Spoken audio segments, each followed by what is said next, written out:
Salam, selamat pagi Bapak Ibu dan Saudara yang dikasihi oleh Tuhan Yesus.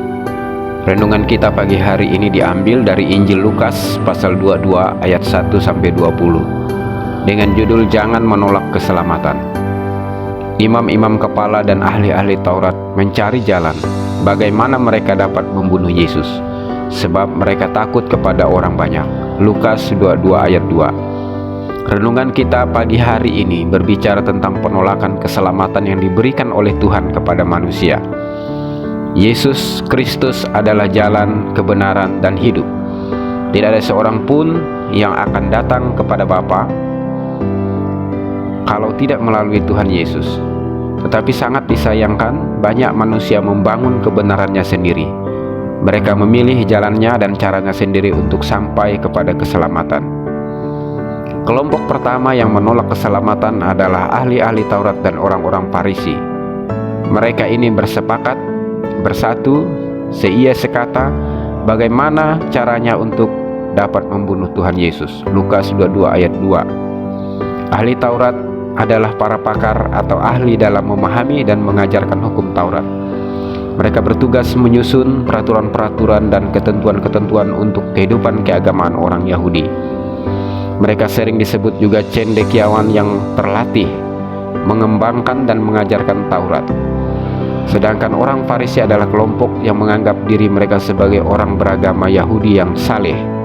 Kedua kelompok spiritual Yahudi ini selalu menentang ajaran Tuhan Yesus. Bahkan mereka berusaha membunuh Tuhan Yesus. Apa yang mereka lakukan pada dasarnya adalah penolakan keselamatan yang telah disediakan dan diberikan oleh Tuhan. Kelompok kedua yang menolak keselamatan adalah Yudas Iskariot. Yudas Iskariot adalah murid Tuhan Yesus. Yudas Iskariot dipanggil oleh Tuhan Yesus untuk membantunya dalam melayani. Yudas Iskariot dipercayakan untuk memegang jabatan bendahara di organisasi pemuritan yang Tuhan Yesus bentuk. Yudas Iskariot menolak keselamatan karena ia dikuasai oleh iblis. Lukas 22 ayat 3, Yohanes 13 ayat 27.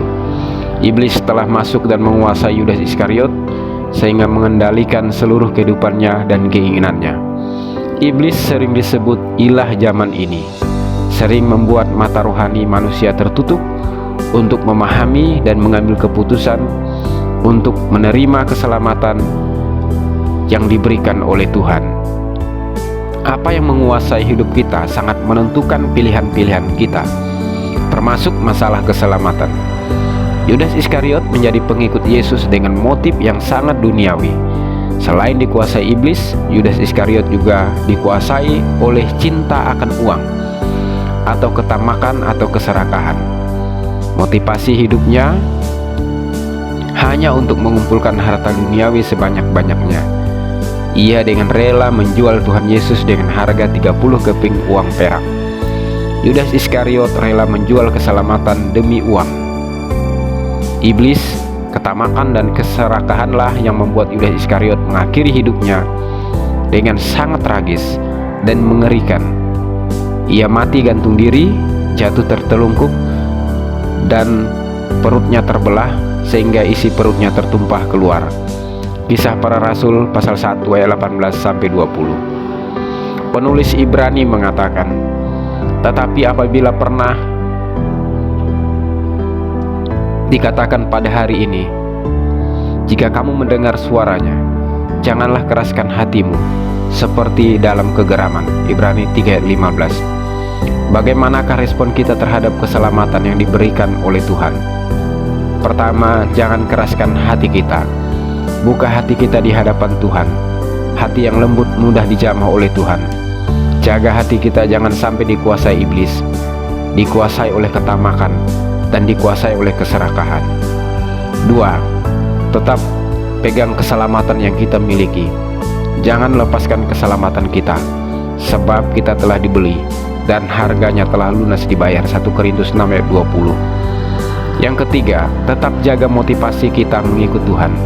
Jangan gunakan Tuhan sebagai objek untuk kita memuaskan keinginan duniawi kita. Selamat pagi, selamat beraktivitas.